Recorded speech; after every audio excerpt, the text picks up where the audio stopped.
Pois é, agora tem uma notícia que eu quero chamar a sua atenção, você que nos acompanha. Em 8 meses de governo, Lula reverteu um superávit, ou seja, um número positivo de 79 bilhões de reais deixado por Jair Bolsonaro em 2022, e as contas públicas agora registram um déficit de 77 bilhões de reais.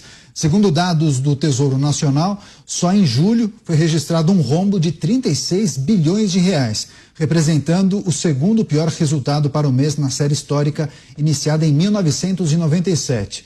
Após Lula assumir o poder, a despesa total do governo cresceu 8,7%. Vamos começar esse giro com o Cláudio Dantas. Dantas, surpreendeu que o governo federal tenha alcançado esse déficit, ou rombo, como queira chamar, em 8 meses de governo? Costuma ser uma característica, né, de governos progressistas e de esquerda, gastar mais e não ter aquela preocupação com corte de gastos. Mas 8 meses é pouco tempo, hein, Dantas? Ô, Daniel, estou sentindo uma defesa prévia aí do governo de esquerda que você está fazendo, né? Olha, essa coisa de associar determinada política a determinado governo, isso, na verdade, no fundo, o que nós estamos diante de um alto grau de incompetência. Porque é o seguinte, você tem interpretações sobre economia, muito bem, sobre projetos de desenvolvimento, mas você tem de lidar com matemática, e a matemática é uma ciência exata. Não é filosofia.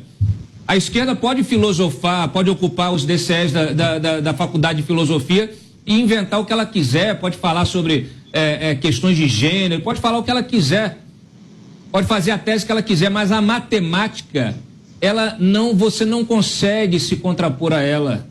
E os números, eles são uma realidade, eles são inquestionáveis, eles são brutos, eles vêm e atropelam qualquer discurso ideológico, qualquer modinha, qualquer proselitismo, qualquer assistencialismo, qualquer narrativa política construída na eleição para enganar o eleitor. Vocês vão lembrar, na eleição, qual era a narrativa do PT?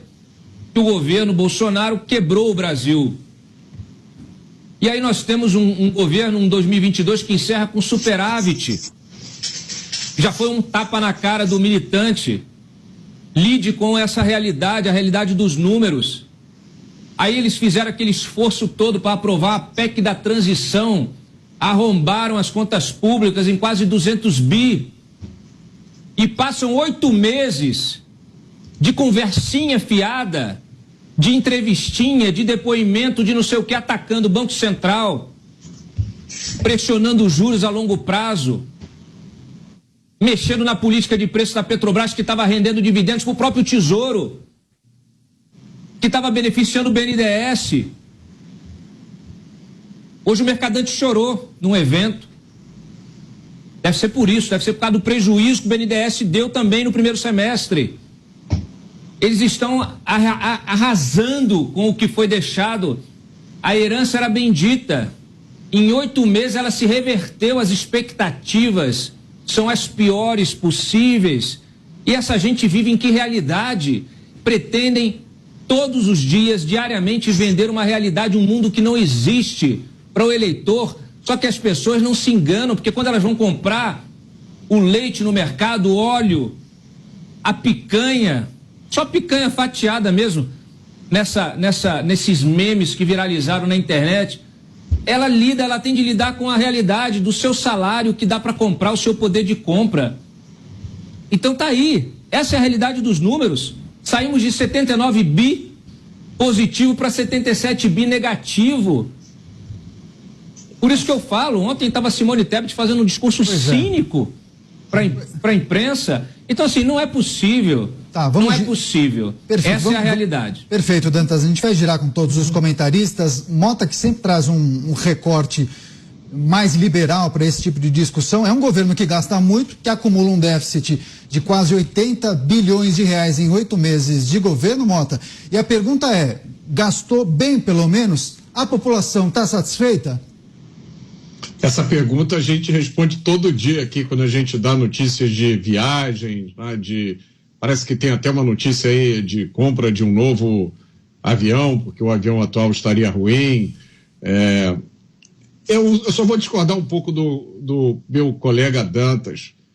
Eu acho que é uma questão de ideologia, sim, porque não há registro na história de um governo bem-sucedido que tenha adotado a mentalidade socialista. A mentalidade socialista que, na verdade, esconde por trás dela uma grande hipocrisia. A gente já falou disso daqui, né? É o progressista que luta contra a desigualdade e gasta R$300 mil em 2 dias de diária de um hotel de luxo em algum lugar do exterior. Tá? É o progressista que está preocupado com os que não têm o que comer, mas passa mais tempo no exterior do que aquilo em solo pátrio. Então, essa combinação, o problema do governo de esquerda é a combinação dessas duas coisas. De um lado, essa monstruosa hipocrisia. Uma hipocrisia de gente que prega uma coisa e faz outra. E do outro lado, são ideias fundamentalmente erradas, que a gente escuta todos os dias de pessoas que são apresentados como técnicos, grandes especialistas em economia, e dizem uma bobagem atrás da outra, e pregam o aumento do gasto público, acabaram com o teto de gastos, trocaram por um piso de gastos, criaram uma reforma tributária que pretende implantar um sistema que vai complicar a vida de todo mundo, que vai ter uma fase de transição que os contadores do Brasil vão ficar loucos. Então, meus amigos, não tem como dar certo. É como eu sempre falo aqui, se você sai de São Paulo e vai para o sul, você não vai chegar no Ceará nunca. Você pode chegar em Porto Alegre, mas no Ceará você não tem chance nenhuma de chegar. Vários